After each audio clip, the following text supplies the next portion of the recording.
Samajwadi party के जिला अध्यक्ष हवलदार यादव व विधायक मुबारकपुर अखिलेश यादव गोपालपुर क्षेत्र के विधायक नफीस अहमद एवं जनसभा को संबोधित करते हुए भारतीय जनता पार्टी पर निशाना साधते हुए कहा कि मुबारकपुर वासियों को बड़े ही सूझबूझ के साथ अपनी वोट की कीमत पहचानते हुए समाजवादी पार्टी प्रत्याशी तैयबा अंजुम पति फराज अंजुम को अपना बहुमूल्य वोट देकर भारी से भारी मतों में विजयी बनाया। और उन्होंने भी कहा कि मुबारकपुर में पूर्व चेयरमैन हाजी अब्दुल मजीद ने विकास किया और विकास करेंगे। उन्होंने पूर्व चेयरमैन की उपलब्धियां गिनाते हुए रोडवेज स्थित मैरिज हॉल और तमाम नाली और रास्ते का जिक्र किया। जनता से वोट की अपील की। तो घरों में बैठी हुई आजमगढ़ में इस सूबे के माननीय मुख्यमंत्री जी आए थे और अभी 1 महीना पहले भी वो आए थे केंद्रीय गृह मंत्री जी के साथ। कल जब वो बोलने खड़े हुए तो उन्होंने आजमगढ़ की शुरुआत यहां के नौजवानों को जिल्लत और बेइज्जत करके किया। उन्होंने कहा कि उनसे पहले यहां के नौजवान उनके हाथों में कट्टे और तमंचे हुआ करते थे।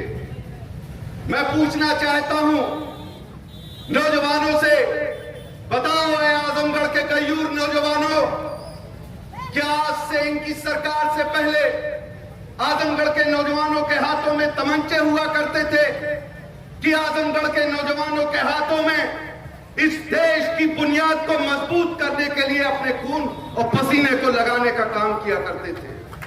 आज आप नौजवानों को इन्होंने आजमगढ़ की सरजमीन पर आकर अगर इन्होंने बात की शुरुआत की होती राहुल संस्कृतान के नाम पर, हरियोत के नाम पर, अल्लामा शिबली नोमानी के नाम पर, कैफी आजमी के नाम पर, लेकिन ये इनको नजर नहीं आया, बल्कि इन्होंने यहां के नौजवानों को दिल तोड़ने का काम किया। ये भूल गए कि इससे पहले नौजवानों ने जब जरूरत पड़ी तो यही आजमगढ़ के नौजवानों ने सेना में भर्ती होकर हिंदुस्तान की सरहदों की हिफाजत करने का काम किया और शहादत को चूमने का काम किया। ये भूल गए कि यहां का आजमगढ़ का नौजवान, उनके हाथों में पहले से ही कलम थी।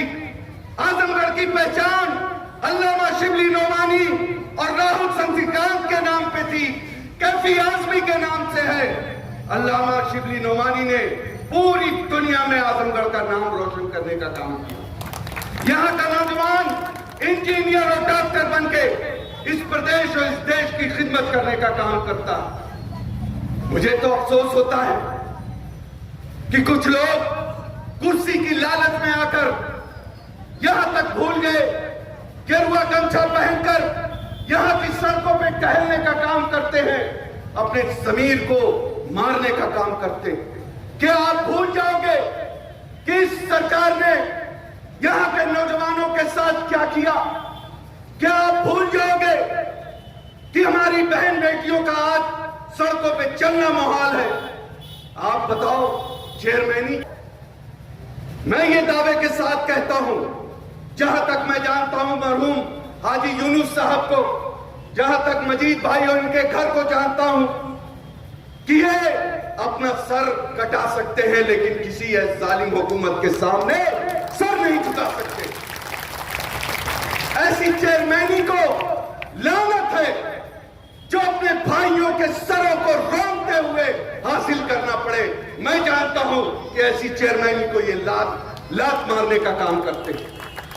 बताइए इस मुबारकपुर की सड़कों पर आज किस तरीके का प्रदर्शन कर रहे हैं लोग? कभी हमने ख्वाबों में नहीं सोचा था कि आज मुबारकपुर की गलियों में इस तरीके का प्रदर्शन होगा। क्या आप चाहते हो कि इसी तरीके से लोग अपने जमीर का सौदा करके, अपने आप को बेचकर, कुर्सी की लालच में आपके बच्चों के मुस्तकबिल को बेचने का काम करे? आप बताओ, जब से इस हुकूमत भारतीय जनता पार्टी की आई है, पिछली सरकार ने हमारी बहन बेटियों को अच्छी तालीम के लिए उनको वजीफे देने का काम किया। पिछली सरकार ने किस तरीके से खुशहाली आपके दरवाजे आ जाए, माननीय मुलायम सिंह ने फ्लैट रेट पे बिजली देने का काम किया। आज आपकी बात मुझे खुशी है कि आज मौका मिला है कि आपका शुक्रिया भी अदा कर दूं कि आपने इस चुनाव में इतना अच्छा फैसला लिया कि एक जमीन से जुड़े हुए अपने बीच रहने वाले आदमी माननीय अखिलेश यादव जी को चुनाव जिताने का काम किया। आज आपकी आवाज के लिए ये बेचैन रहते हैं।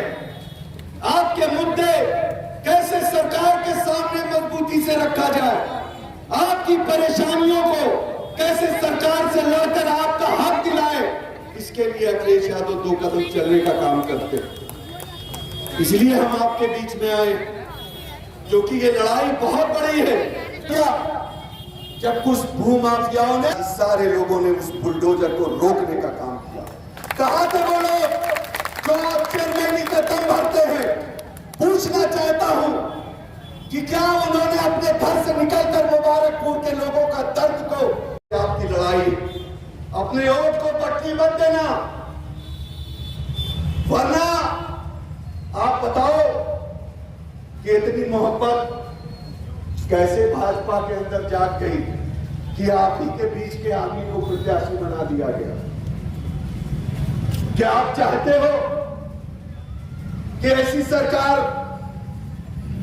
जो गरीबों के साथ, मजलूमों के साथ, किसानों के साथ, नौजवानों के साथ जुल्म कर रही हो, उसकी आवाज को दबाना चाह रही है, क्या आप उसका साथ दोगे? क्या आप ऐसे लोगों का साथ दोगे कि जो चेयरमैन बनकर अपने घर में जाके सो जाए? कि आप ऐसे लोगों का साथ दोगे जो आपके बीच में 24 घंटा रह के आपकी लड़ाई लड़ने का काम करते हैं? और मुझे यकीन है कि आप लोग जिस तरीके से 22 के इलेक्शन में जब आपके सम्मान की लड़ाई हो रही थी तो क्या उन्होंने अपने घरों से निकल के देखा? लेकिन चुनाव आएगा तो चेयरमैन तो जरूर बनना चाहते हैं। क्या आप चाहते हो कि चेयरमैन आपका ऐसा हो कि जब रात के अंधेरे में, जब आपको दिक्कत परेशानी हो, आप आवाज लगाओ तो वो अपने घरों में दुबके हो, आपके बीच में ना आए? क्या आप चाहते हो? मुझे याद है जब यहां पर एनआरसी का विरोध हो रहा था, कितने नौजवानों के ऊपर लाठियां बरसाई गई। यही अखिलेश यादव जी तब विधायक भी नहीं थे, लेकिन यही अब्दुल मजीद साहब, अखिलेश भाई आपकी लड़ाई लड़ने के लिए हर वक्त तैयार रहते थे। इसलिए हम कहना चाहते हैं, एक तरफ ऐसी सरकार है जो क्या कर रही है, आप बताओ।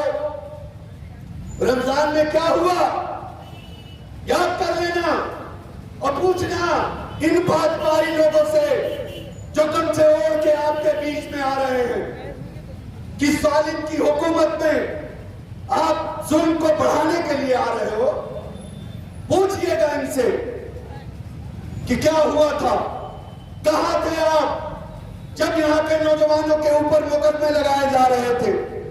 कहां थे आप जब हमारी यूनिवर्सिटी के ऊपर बुलडोजर चलाने की साजिश रची जा रही थी? बताओ कहां थे ये लोग? इसलिए हम कहते हैं कि ये लड़ाई सिर्फ नगर पालिका के चेयरमैन की नहीं है, ये बहुत बड़ी लड़ाई है। ये लड़ाई 2024 का सेमीफाइनल है और नजर उठाकर देख ले, उत्तर प्रदेश के अंदर अगर कोई आपकी लड़ाई लड़ रहा है, आपकी आवाज को बुलंद करने का काम कर रहा है, अगर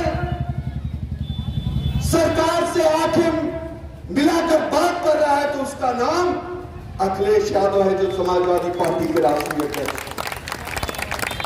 इसलिए हम आपसे कहना चाहते हैं कि मिलकर आवाज उठाओ तो सही, मिलकर आवाज उठाओ तो सही, नजरों से नजरें मिलाओ तो सही।